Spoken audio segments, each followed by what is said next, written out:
everybody, how's it going? Thanks for joining me this afternoon. I've got a great stream that I think you're really going to enjoy. So, today I want to take a look at a piece from the paper of record, of course, the New York Times. Now, the headline is obviously pretty bombastic. Elections are bad for democracy. Now, why am I showing you a snapshot of it instead of showing you the article itself? Well, of course, because they stealth edited the headline as soon as they realized that it wasn't playing very well. Now, this is something that happens quite a bit in our media today. They run out there, they do something stupid, they go ahead and change it and hope that most people don't see it.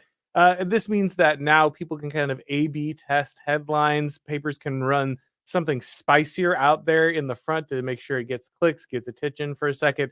And if they don't like where it's going, then they just go back and change it. Now, obviously, we still have the record there, but it's a strategy that they use to see if they can, they want to get the clicks, they want to get the attention, they want the controversy.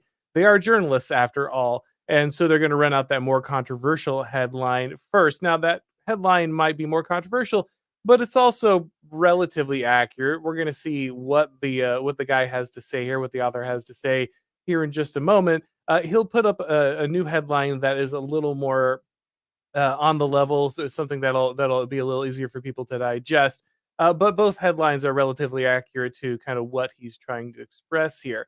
So we're going to dive into this New York Times article. What were they saying here? Why were they suddenly attacking elections? Isn't this a bad time for them to be attacking elections? We'll get into all that in just a moment, guys. But before we do, let's hear from today's sponsor. Universities today aren't just neglecting real education, they're actively undermining it, and we can't let them get away with it. America was made for an educated and engaged citizenry. The Intercollegiate Studies Institute is here to help. ISI offers programs and opportunities for conservative students across the country. ISI understands that conservatives and right of center students feel isolated on college campuses and that you're often fighting for your own reputation, dignity, and future. Through ISI, you can learn about what Russell Kirk called the permanent things, the philosophical and political teachings that shaped and made Western civilization great. ISI offers many opportunities to jumpstart your career. They have fellowships at some of the nation's top conservative publications like National Review, The American Conservative, and The College Thinker. If you're a graduate student, ISI offers funding opportunities to sponsor the next great generation of college professors. Through ISI, you can work with conservative thinkers who are making a difference. Thinkers like Chris Rufo, who currently has an ISI researcher helping him with his book. But perhaps most importantly, ISI offers college students a community of people that can help them grow. If you're a college student, ISI can help you start a student organization or a student newspaper or meet other like-minded students at their various conferences and events. ISI is here to educate the next generation of great Americans. To learn more, go to isi.org. That's isi.org. All right, guys. So let's get back to our article here. Now, as you can see, there's now the much safer headline: "The worst people run for office. It's a time. It's time for a better way." Now, obviously, like I said, this is a dicey time for the New York Times to be talking about elections. Obviously, the topic of elections is hot and only getting hotter as the left tries to jail the primary political opposition in the United States. Whether you love him or hate him, Donald Trump is very clearly the most prominent person in when it comes to political opposition of the left in the United States.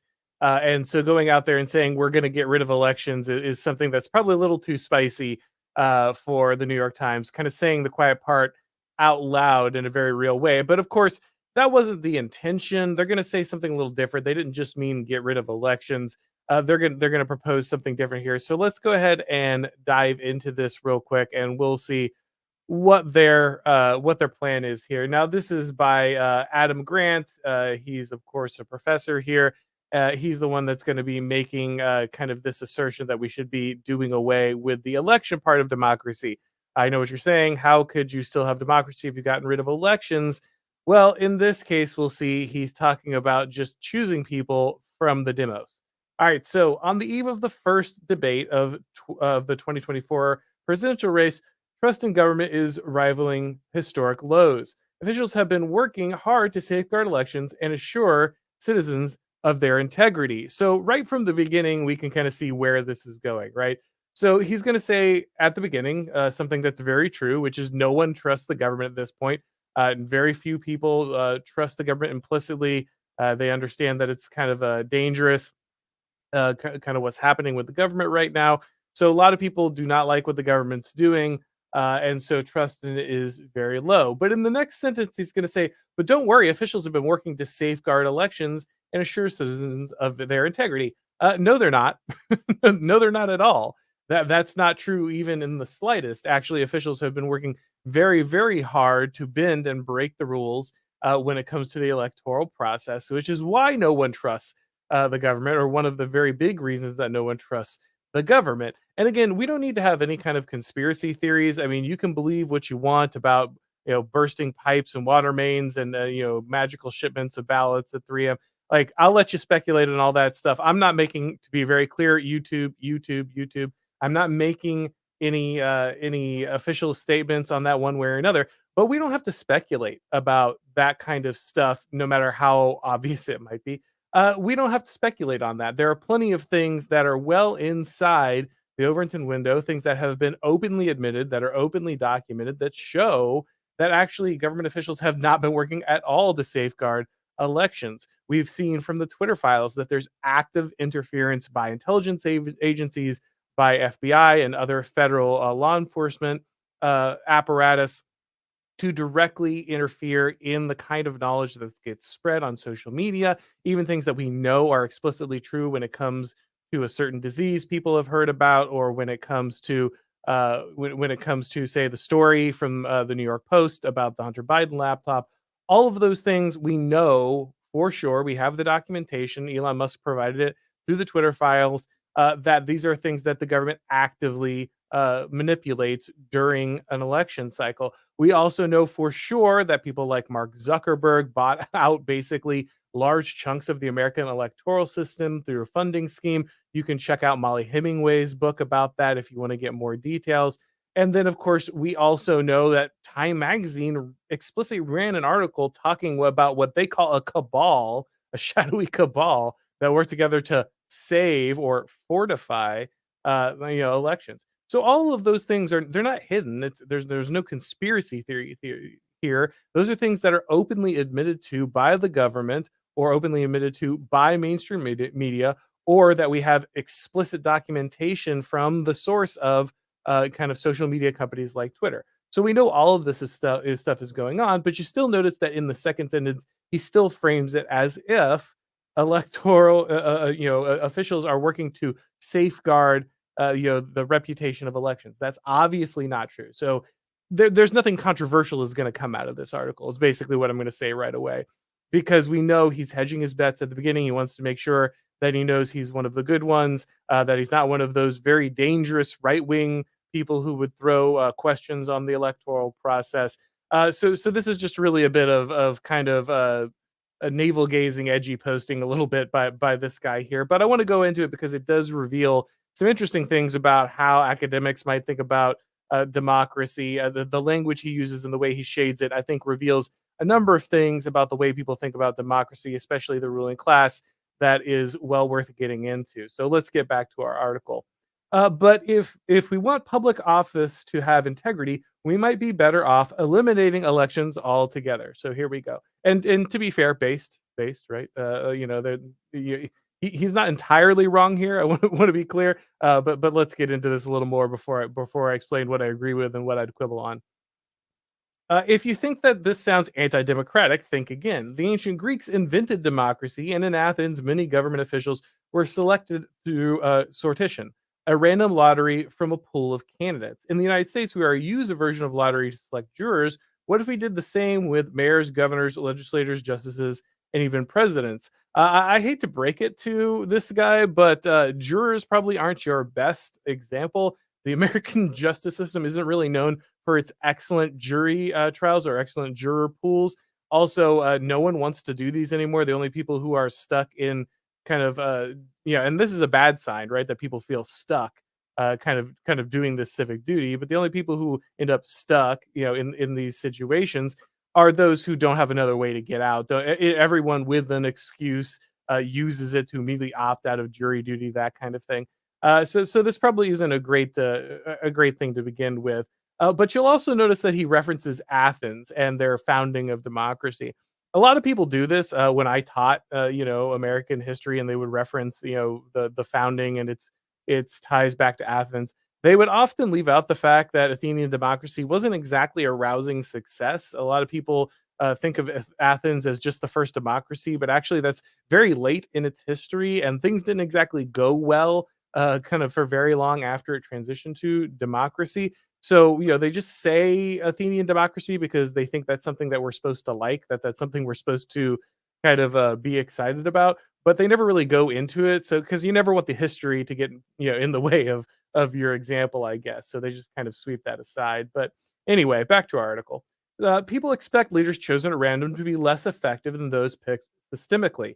But in multiple experiments led by psychologist Alexander Haslam, the opposite held true. Now, to be fair, again, I'm all for kind of pointing out the problems systemically when it comes to group selection. There's a lot of problems with the mechanics of the democratic process that create real issues. And so I'm going to agree with him on some of this, right? There's going to be points of this where I think this is actually true. However, this experiment citation is pretty dubious because if you look into the experiment, it's just kind of a couple of groups that were selected. They're supposed to be in this life and death situation, but of course, they can't really be in a life and death situation because this is an experiment. So there's no real pressure here. You're right. But anyway, one group they kind of vote, and the other one they come in at random, and the random ones do better in general. But this is really in no way a good way to understand what would happen to, say, randomly selecting leaders for a global spanning empire like the United States, or when real life and death is on the line. These kind of things. So this is kind of one of those I cited experts and studies scenarios, thing where we say this to just justify the point we're trying to make, but there's not really a lot of weight to this. It's not like he has some kind of scientific data that really shows what's happening here. This isn't any kind of hard science. This is the softest of the soft social science that's just kind of tagged onto here to try to give it legitimacy while he's writing his opinion piece. Groups actually make smarter decisions when leaders are chosen at random than when they are elected by a group or chosen based on leadership skill. Again, some of that's true, some of that's false. I'll get into why as he kind of talks through his reasoning here later in the article. So, why were randomly chosen leaders more effective? They led more democratically. Systemically elected leaders can undermine group goals, said Dr. Islam and his colleagues suggest, because they have a tendency to assert their personal superiority. When you're anointed by the group, it can quickly go to your head.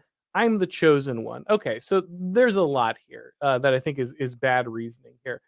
So first, I'm willing to guess that yeah, actually, you could in certain scenarios get a random person who's going to do better than elected leaders because there are a number of perverse incentives in elected leaders, but I don't really think they're the ones that he's necessarily identifying here. So the first one is kind of talking about how they undermine group goals because people who are chosen randomly are rule more democratically. So notice what's happening to the word democratically here. So originally, most people would think democracy means selecting your leaders by voting. That's kind of the most basic understanding for most people when it comes to democracy. But now we've removed that definition of democracy, and we're just saying that, well, some of the officials in one democracy were selected a particular way. Again, that's not all officials in Athenian democracy. There was voting in Athenian democracy. But he's just picking one specific section of one specific democracy, one ancient democracy, and saying, well, this is a norm throughout democracy. So we're already radically changing the name of it. And then when he says led more democratically, that just means in the interest of the group. But of course, that's not the only way that one can rule in the interest of a group. Democracy is not the only time and the only government system in which the government works for the better of a group. And anyway, that's not what most people mean when they mean democracy. When they mean democracy, they mean input, right? The voice is the key aspect that people think about when it comes to democracy. Everyone has their say. We come to some kind of consensus and we move forward. So what he's really talking about is actually just creating a random autocracy.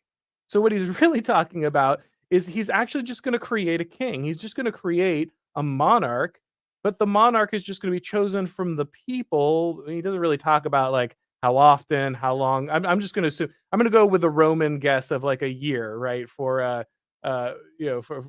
leadership, like they get chosen for a year or something.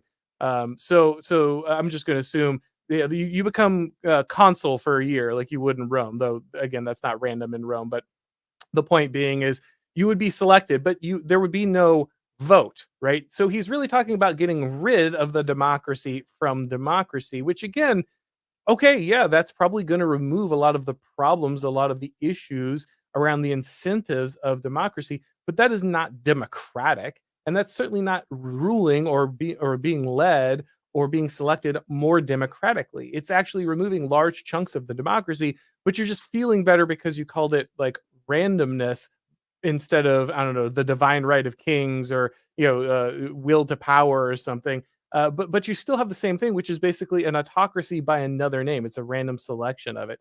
And so this is really this is a lot of word games here, right? He's stretching and twisting and recompacting the definition of democracy in a very specific way to kind of try to make a novel point. And this is really a big problem with academics is that it's all about just kind of making this, and it's working for him. Obviously, he made a big splash on the New York Times.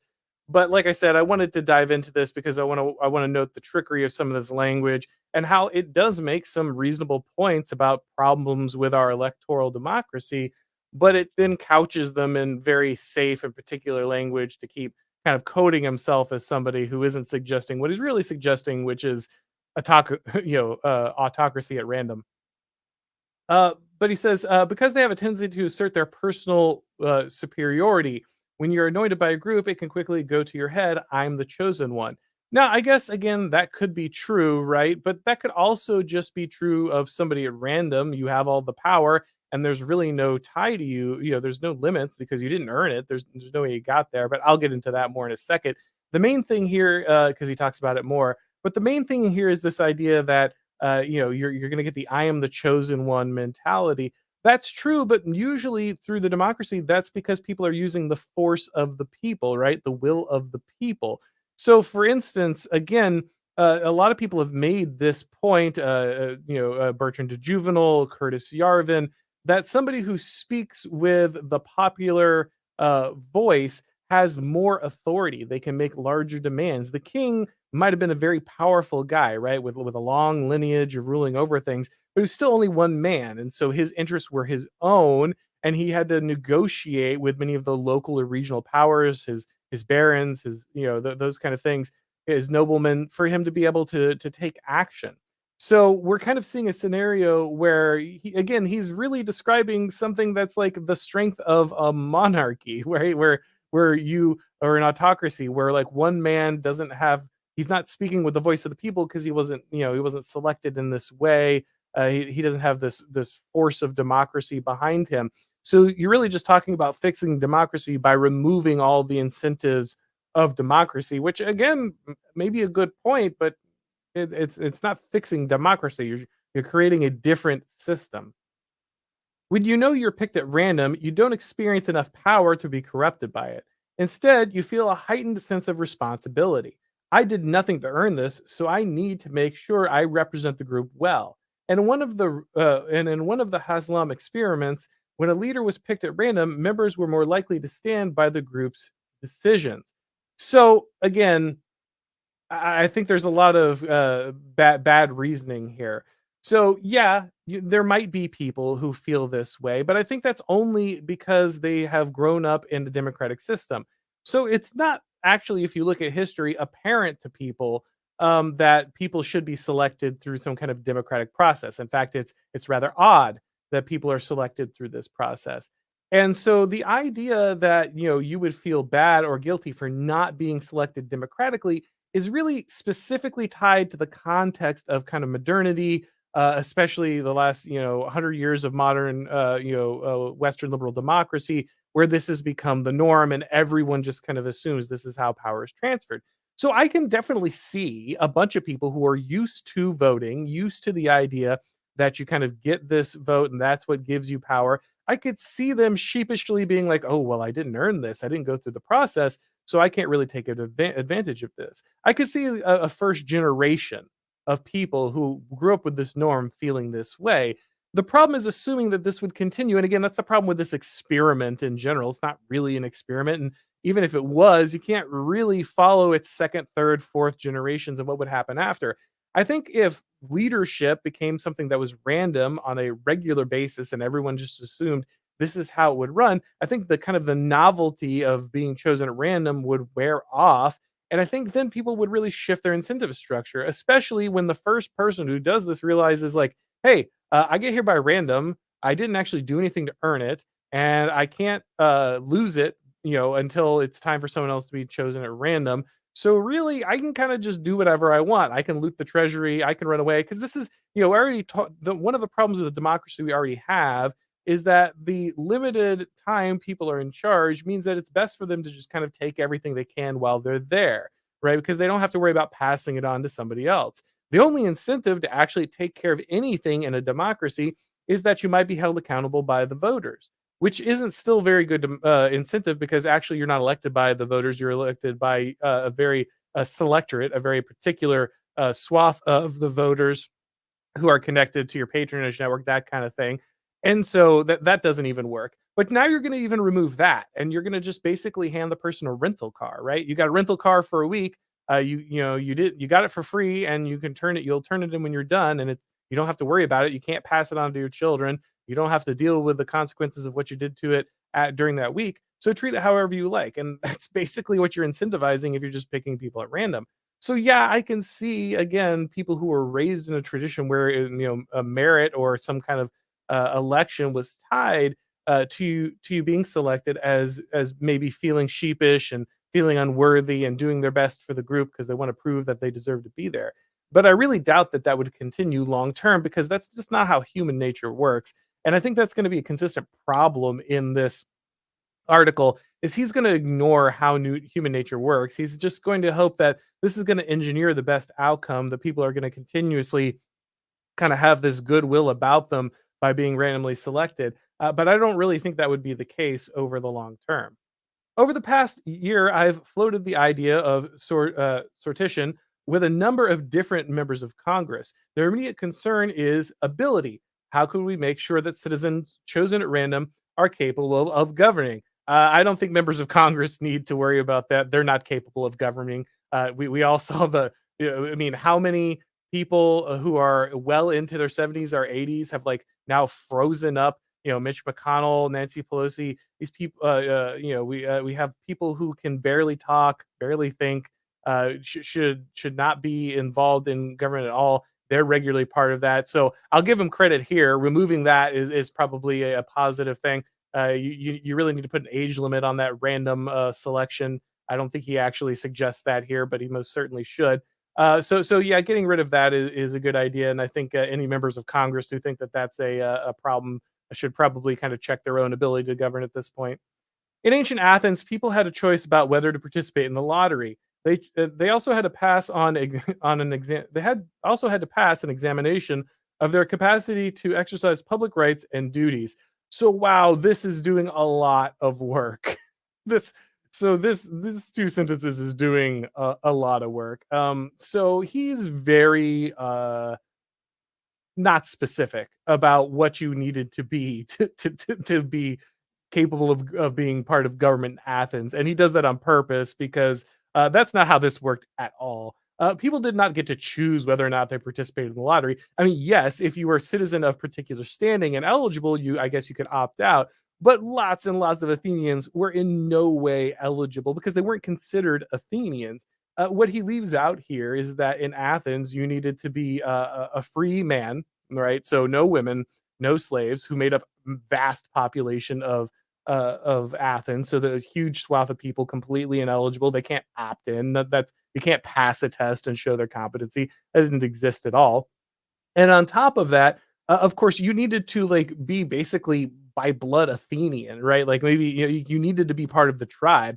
Like maybe you could have been there for a long time and intermarried, and eventually you would be accepted, and you could have passed into kind of the pool here for selection. But this idea that the Athens was just like, well, everybody just sign up down at the chalkboard and you can go ahead and be part of the democracy. I mean, that is comically not true. And he just kind of sidesteps all of that because again, we wouldn't want any kind of actual understanding of history, actual understanding uh, of kind of what made a nation at this time, the city state. They don't really talk about that, right? Because that would really mess with the narrative. So he avoids all of that when he's talking about that, which is going to be a big problem because like then he's just ignoring all of the historical fact on which he's basing this and saying, but we should still copy the system, but with this totally modern thing that has nothing to do with no connections to what actual Athenian quote unquote democracy looked like, which again is a theme that we'll see very often here. In America, imagine that anyone who wants to enter the pool has to pass a civics test, the same standard as immigrants applying for citizenship. So anyone who's an immigrant by default can be randomly selected to rule. Again, that's not even how the law works now. By the way, if you're an immigrant, you have to live here for a certain amount of time to run for Congress, to run for Senate, and you can't be an immigrant and run for president. So to hold these offices, to hold federal office, you need to have been a resident of the United States and a confirmed citizen for I think it's like 7 years for Congress. Sorry, it's been a little while. I know it's 14 years for president. You have to live here for 14 years and be a natural born citizen. For Congress and Senate, you can, or for sorry, the House and the Senate, you can have been born elsewhere, but you have to have been a naturalized citizen for I think 5 years and then 7 years, something like that. So that's not even how the law works now. So you would say like basically someone has to not live here at any amount of time, not have any familiarity with the country, not have any idea of what's going on, not be part of any community, had no assimilation time, and they can just go ahead and hold elected office over people who have been here for generations. That's I mean that's a crazy system. I mean passing a civics test, okay. I mean I'm kind of down with that in general for everybody who wants to do basically anything. But again, I've taught this stuff. I've given people civics tests. They weren't really ready to rule the United States. So I don't know if that might be a necessary but totally insufficient condition for how we do this. We might not mind up with leaders who understand the Constitution. You probably would not, actually. Again, having administered civics tests, having passed people through civics tests, um, no, like they probably still don't know much about the Constitution. So a lottery would also improve our odds of avoiding the worst candidates in the first place. When it comes to character, our elected officials aren't exactly crushing it. I mean, okay, that part's true. Hard to argue. To paraphrase William F. Buckley Jr., I'd rather be governed by the first 535 people in the phone book. Again, William F. Buckley, I have some disagreements, but he was right about that in the current American ruling class. That would be accurate. That's because the people most drawn to power are usually the least fit to wield it. So here we're going to get into some more psychologizing that I think is a little incorrect. So the most dangerous traits in leadership are what psychologists call the dark triad of personality traits: narcissism, Machiavellianism, and psychopathy. So people love the dark triad. they they love to talk about the danger of the dark triad. This is like every pop psychologist kind of favorite topic, especially when they get to government, right? So basically, if you have a will to power, then you should not have power. Uh, this is something that I think pushes a lot against kind of again the human condition. We'll go a little more into this so I can speak a little more on what he says, but yeah, we'll just put a pin in here and says I think they're ignoring the human condition because they really like talking about this particular idea from psychology. So, what these traits share is a willingness to exploit others for personal gain. People with dark triad traits tend to be more politically ambitious. They're attracted to authority for its own sake. So, here's the thing, right? And this is a really hard, this is a very difficult truth for a lot of people, including American conservatives. But it's just true. Governments are naturally parasitic. Okay, libertarians are right about this. They're not right about the next part of it, but they're part about this. Governments are natural parasites. That's always how they start. That's always how they exist, and they they will always exploit people. That's always how governments work. The danger the danger is to pretend that governments don't do this, that you can engineer your way out of the human condition. You can engineer your way out of the idea that governments will exploit people, that ruling classes will exploit people. This is a lie. This is a false promise, especially of the Enlightenment, that you could engineer government systems in which there is no predation. There is no situation where people are being exploited. This is not how humans work. It's just not. And every attempt to create this is a disaster. See communism, right? We'll just have a government, we'll have a dictatorship of the proletariat, right? This will solve the problem, but it never solves the problem. That's not how humans work. And so whenever we try to engineer getting away from this reality, we end up suffering. We end up creating far more suffering. So what we want is not a government that doesn't have people who are interested in exploiting people, because that's always going to exist to some extent. I mean, it would be nice, ideally, we would want that, but that's just not going to happen. So what we need to prepare for is a government in which that's going to happen. Now, to be fair, the founding fathers knew this, right? Which is why they created a system that checks and balances, right? This is the famous Federalists, 51. Angel. If men were angels, then they wouldn't need this. Devils. James Madison talking about this. They understood this problem. Now we can argue about whether or not they correctly understood kind of how to correct for it. It's a good system. It ran well for a long time, but obviously it's not running so well now. But the point is, either way, we're never going to eliminate individuals like this from leadership. And the problem with this system is going to be like, well, if you're selecting people at random, who watches the watchman, right? The system's not going to be totally random. Someone's administering the test, someone's deciding what's on the test, someone is running the lotteries, right? And we're just going to assume that all of that stuff is out in the open and obvious and above the board. But from what we've seen of elections, why should we believe that? And look at all of the things that people talk about with, say, college admissions, right? As it stands now, we already have people calling things like the SAT and the ACT and the LSAT racist and sexist because the questions are biased, right? The questions for selection are biased. And this explains why there's a difference with scores on those tests. There's no other explanation. It's because the test itself is racist or sexist. We can't acknowledge that there might be any other factor as to why some groups might outperform another. The only factor we can acknowledge is racism and sexism.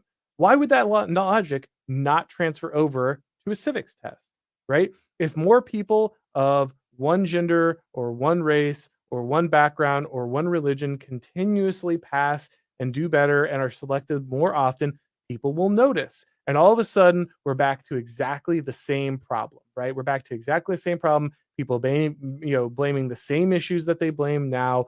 And you have not solved your issues at all. So I don't think this really addresses most of the issues. It just shuffles things around, hoping that nobody notices some of the deeper problems and some of the more interesting implications that he's actually making when he talks about removing the democracy from democracy.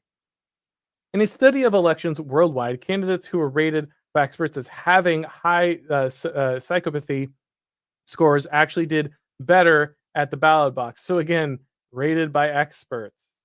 Oh, the experts. We've got studies, kids. We've got experts, people with degrees. Not helpful, right? Don't trust these people at all. And they obviously are gonna. I got a feeling that they probably selected a bunch of right-wing people for this, right? Because that's going to be the bias here. Those are going to be people most likely to portray those. In fact, we've seen that. We've seen multiple studies and multiple articles saying that the right are the people who have this. In fact, there's the only entire premise of what's that book? I'm trying to remember, the authoritarian mind or something like that. So this has been deep in kind of the left-wing theory of mind for the right for a long time. So the authoritarian personality, that's the name of the book. So this has been a myth of theirs for a long time. In the United States, presidents assessed as having a psychopathic or narcissistic tendencies were more persuasive with the public than their peers. Yeah, I mean, probably, right? Again, demagoguery is a skill that is probably attached to that. But again, if you're removing that, you're just talking about getting away from public opinion, which again is what most people think equals democracy. So I'm with you that like getting rid of this incentive for leaders to have this kind of very specific persuasive ability over public opinion might yield us better leaders. I think that's actually probably a true statement. But this is not improving democracy. This is not saving democracy. This is just getting rid of democracy. Which again, okay, yeah, you don't have to sell me on it. But this is all he's doing. It's just a sleight of hand. It's just a rearrangement of words. This has nothing to do with what anyone really understands as the democratic process.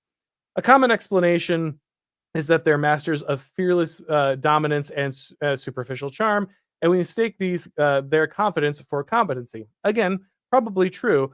Though remember, this is also a combo deal, right? This is kind of this is the great man is somebody who is both competent and able to rouse the crowd.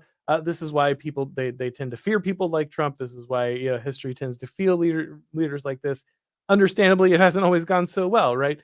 But that is a combination of things that doesn't necessarily come along all the time. So yeah, there's plenty of people who are better at public speaking. A lot of people who are better at rousing a crowd who have no competency in actual governance. Sadly, it starts early. Even kids who display narcissistic personality traits get more leadership nominations and claim to be better leaders.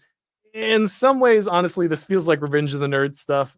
You know, and I'm obviously a nerd. I spend a lot of time talking about political theory. I don't think anyone's confused about that.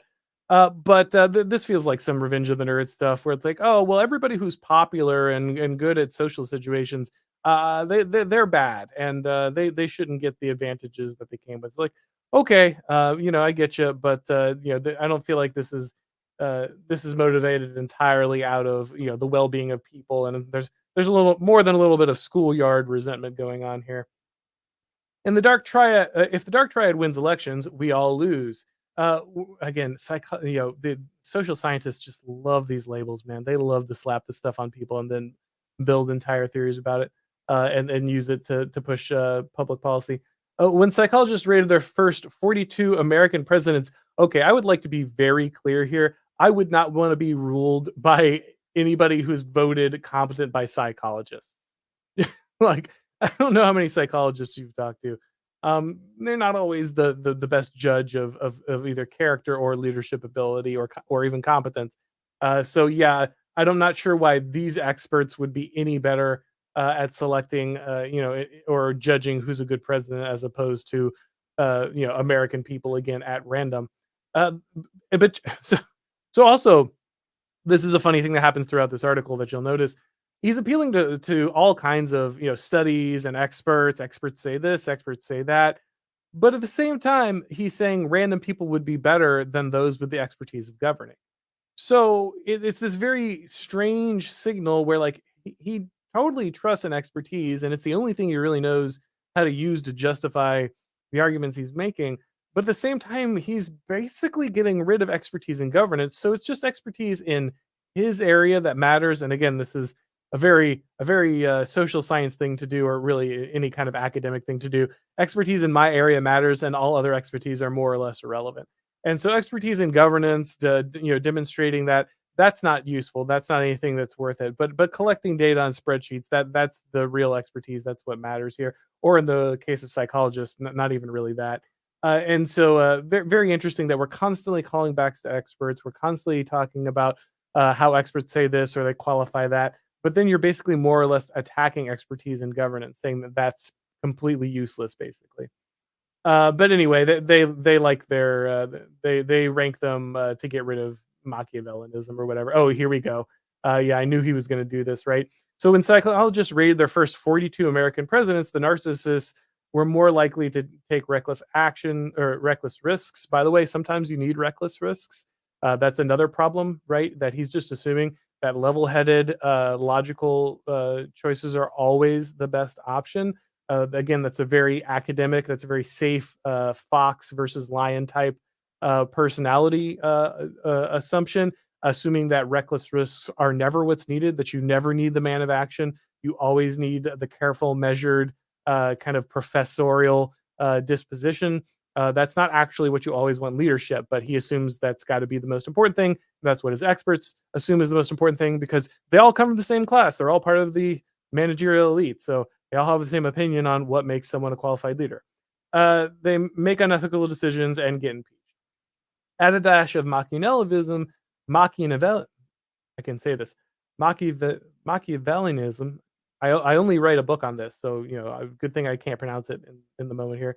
And in a pinch of psychopathy, and you get autocrats like Putin, Erdogan, Orban, and so obviously he's picking out people from East. Obviously he doesn't like Putin, but Erdogan and Orban, right? Like they're bad people, of course. These are the wrong types of democratic leaders. The elections that brought them into power don't matter.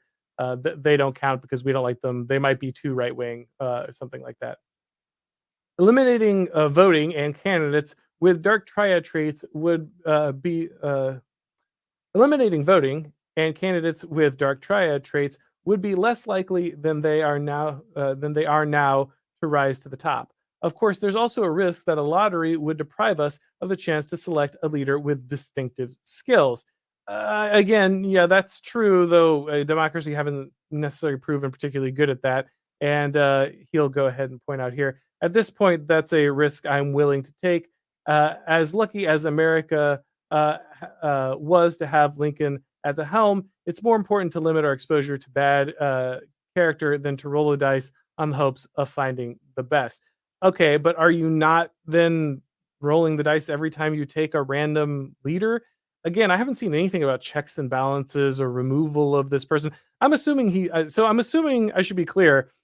Even though the only thing he's talked about here is basically a randomly selected autocrat, I'm assuming in his mind there's a bunch of there's a managerial elite behind this guy, right? A bunch of experts, right? Lots of experts here that would actually end up running things because this one elected person or this one randomly selected person is not actually going to probably do the ruling. They're not actually going to have the expertise necessary. They're going to have to farm all this stuff out. And again, all that does is create the situation we have now where the deep state, the bureaucracy, the cathedral, whatever you like calling it, the regime, that's what actually runs this whole thing.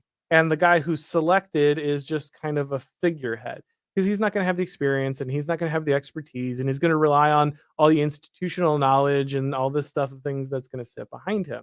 So again, like, yeah, you're not going to select maybe a crazy person to be your head, but you could, right, at random. There's no reason that you couldn't, except that you're hoping that your competency test is going to weed out all of the crazy people. Sorry, but I've seen plenty of crazy liberals who can pass a uh, a, uh, a civics test. So I don't think I'd put that as kind of the real, you know, the thing that's actually going to stop anyone crazy from coming into power. Besides, if Lincoln were alive now, it's hard to imagine that he'd even put his top hat in the ring. In a world filled with divisiveness and derision, evidence shows that members of Congress are increasingly rewarded for incivility, and they know it. So, this is a weird thing to say, right? This is always a very strange thing for people to say, that people are now like more incentivized than ever for incivility. The beginning of the country kind of started with the vice president shooting a cabinet member on the White House lawn, right? Like Aaron Burr just straight up shot Alexander Hamilton on the White House lawn. People dueled, people fist fought. The idea, Thomas Jefferson and John Adams called each other like hermaphrodite and said all kinds of crazy things to each other during their campaigns, accused each other of like letting women getting beat in the streets. Like this is incivility is nothing new. Now I'll admit that the degree of incivility has become, I think, more obvious than say 30 to 40 years ago, kind of in the public eye. But the idea that this time is unique and that this hasn't existed in other situations, I don't think that's exactly correct. A lottery would give a fair shot to people who aren't tall enough or male enough to win. So there we go. Get some social justice points in there, right? So it's going to remove the advantages of people. But again, like I said, if it's based on a test, what if those things manifest themselves in the test instead of in the electoral process. You're right back to where you started. That there isn't really there isn't really a solution for this understanding. It's the values themselves, and the way he understands human nature, not the selection process that's the problem. It would also open the door to people who aren't connected or wealthy enough to run. Our broken campaign finance system lets the rich and powerful buy their way into races while preventing people without money or influence from getting on the ballot. Now, obviously, there's some truth to this, right? Like, money in politics is a huge problem. People are bought and sold. It's less about letting the only the rich run, though. I mean, to some extent, that does happen. It's more that those who aren't rich who want to run have to sell themselves to something else. That's why someone again like Trump was so dangerous because he had a certain amount of money of his own. That doesn't mean he didn't spend it or that he spent it all, and that doesn't mean he didn't spend other people's money. But when you have a certain amount of money yourself, you don't have to worry about this to some extent. You can kind of say the things you want to say. So it's less a problem of like people who are too rich boxing everybody else out, but that the presence of so much money and the expense of how much it costs to run a campaign makes those who are not rich beholden to someone who's not the one who's actually running, not those who would actually support them. Excuse me. Our broken campaign finance system lets the rich and powerful buy the way in. I already said that one. Sorry. They're probably better candidates. Research suggests that average people who grow up in low income families tend to be more effective leaders and less likely to cheat. They're also less prone to narcissism and entitlement. So again, this is somewhat dubious right now. To be fair, there are plenty of rich people who are born on third base and act like they hit a home run. They take daddy's money and they start a corporation and they act like, or they just inherit the family corporation and they act like that makes them a good person. But at the same token, a lot of people who are rich are there because they worked hard and they've shown leadership skills, right? They've demonstrated the ability to delay gratification, have a low time preference, work with others, lead others, take risks, make good decisions. So basically, what you're talking about here is like, let's just rid of meritocracy. Now, I'm not 100% the person that says meritocracy alone is a good indicator of certain things. Again, you're just kind of assuming that some people who had certain advantages and ended up where they were are good leaders just because of that. But at the same time, a large amount of the ability to achieve certain things is proving your leadership ability. So I don't think saying, well, giving everybody a good shake who hasn't proven that is necessarily an advantage of the system. Switching to sortition would save a lot of money too. The 2020 elections alone cost upward of 14 billion, and there's no campaign, and there's no campaign. There's no special interest offering to help pay for it. Again, good point, but this is just a general getting rid of the democratic process thing. It's not really specific to picking people at random. Your random autocrat would avoid this problem. Yes, that's true. Finally, there's no voting. No voting also means no boundaries to gerrymander and no electoral college to dispute. So he's saying basically, we don't have to worry about certain controversial parts of the electoral process. But you notice he only cites the things that the left complain about. The gerrymandering, they love this idea that the Republicans gerrymander everything, and the electoral college, which is just that large populous states shouldn't rule the entire country, that California and New York should not control the destiny of the entire 50 states. But of course, they would eliminate that stuff, right? So that's the stuff he talks about. He doesn't talk about mail-in ballots or any of the other fortifications that have entered our electoral system. He stays with very safe, very non-controversial, very leftist kind of questions about democracy. Instead of questioning whether billions of ballots were counted accurately, we could just watch the lottery live like we do with teams getting their lottery picks in the NBA draft, which is, of course, yeah. Anyway, so I'm not going to read the last one here, because the last two paragraphs, because it doesn't really say anything of real importance here after that. But I just wanted to take you through this. It's very revealing about kind of his attitudes about democracy. Very interesting the way that language is switched around to avoid more dangerous, more controversial things. He's not really talking about democracy in the way that anyone understands it, but he is talking about removing it in the safest way possible to kind of get the applause of leftists. Though I have to say, overall, the article does point out some real problems with the electoral process, the democratic process. incentives that are bad. And so to his credit, there are while there is a overabundance of questionable expertise citing here and questionable language reconstruction, there were some good points made. All right, guys. So it looks like there are a number of super chats here, so I'll switch over to those real quick. Colin for $5. Look into how the FBI infiltrated the Joe Miller campaign and also how they screwed over Senator Ted Stevens. Yeah, again, lots of things that have been revealed, even again just through the Twitter files, that kind of thing about the FBI and our intelligence agencies, the way that they insert themselves. Again, you don't really have to get into any conspiracy theories, folks. Everything is documented. It's out there. Oftentimes, it's admitted in the pages of publications like the Times, or sorry, Time magazine. And you don't have to reach very far to kind of look. And then obviously the fact that they're trying to imprison their main political opposition, that's all happening. They're actually going to be live streaming that. They announced here Georgia is, which could be interesting. That could very easily backfire on them. Trump could make quite the idiot of them in court, but we'll have to see. Obviously, Creeper Weirdo for $5. Thank you very much, sir. Why don't you vote for the Republican who will just sit there and be rotund? The left likes the round one, whatever his name is Orange Man Bad. Yeah, they really love Chris Christie, don't they? They are the left can't stop putting Chris Christie in front of crowds, no matter how ridiculous he is. Connor O'Hare here for $5. If monarchy is the way, why not do it right? Yeah, again, it really feels like he's just creating like monarch for a year, or again, he doesn't give any specifics. There's no specifics on how long this person would serve, if there's a mechanism for their removal, if they're doing a bad job, if there is that mechanism, who would decide that they get removed, right? And then how would this administration actually be run? Would the person who's selected actually be in charge? Would it all just be handed off to basically this oligarchy behind the scenes, this bureaucracy, this managerial class?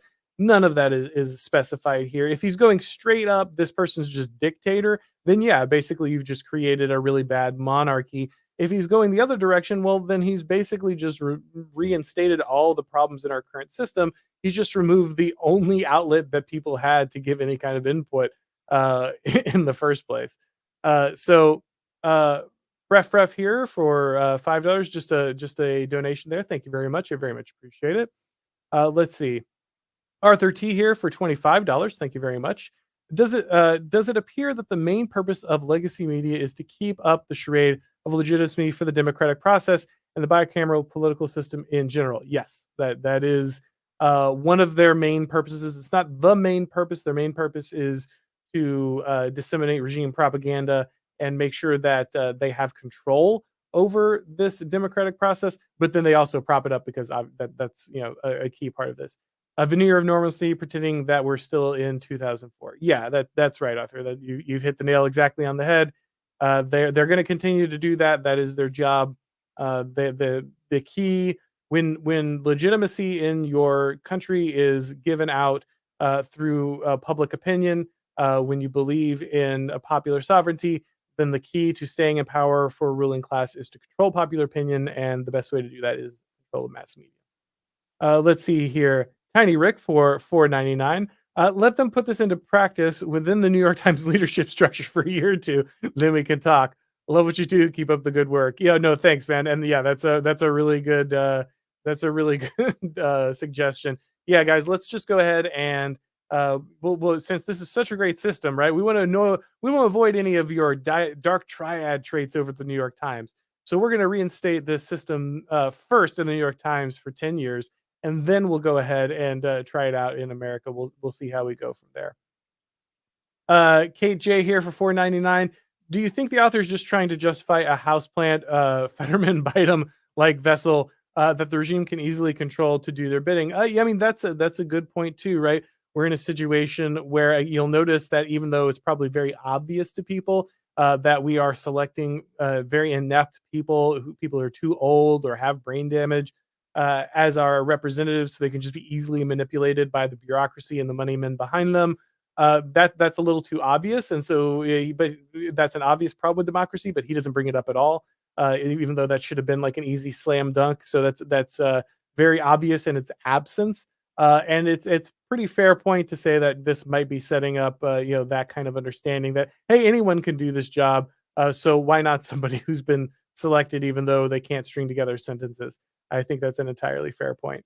All right, and we've got one more here. Thuggo for $5. Are they talking about Biden? Sorry, I didn't notice exactly in there when you posted that, so I'm not sure when you're referencing it. I think that they kind of uh, oh, you're making a joke. Are they, all these problems could apply to Biden? Yeah, that's fair, right? He would if Hunter Biden doesn't fall into the dark triad, who does, right? Like that would be somebody who would most definitely qualify. So, yeah, I think the Bidens would most definitely be qualified under as the dangerous people they're talking about here. But of course, he would never draw attention to that. All right, guys. Well, we're going to go ahead and wrap this up. But thank you everybody for coming by.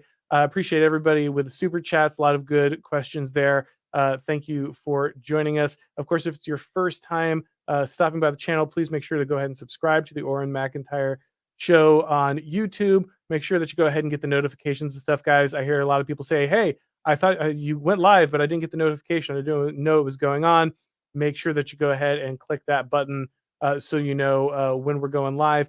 And then, of course, if you want to get these broadcasts as podcasts, make sure that you're subscribing to our MacIntyre show on your favorite podcast platform. The podcast has just been exploding, guys. It's been wild to see the number of downloads. I very much appreciate you joining me there. It's great to see that we've got the crowd with the live stream, but then so many people are also watching it. And I get you. I'm somebody who's constantly driving. I'm mowing the lawn. I'm working out. I'm doing things, where I can't, always be live at the broadcast. So it's definitely great to have that podcast version. I appreciate so many of you joining me that way. All right, guys. Well, we're going to go ahead and wrap everything else up, but I hope you have a great extended weekend. And as always, I will talk to you next time.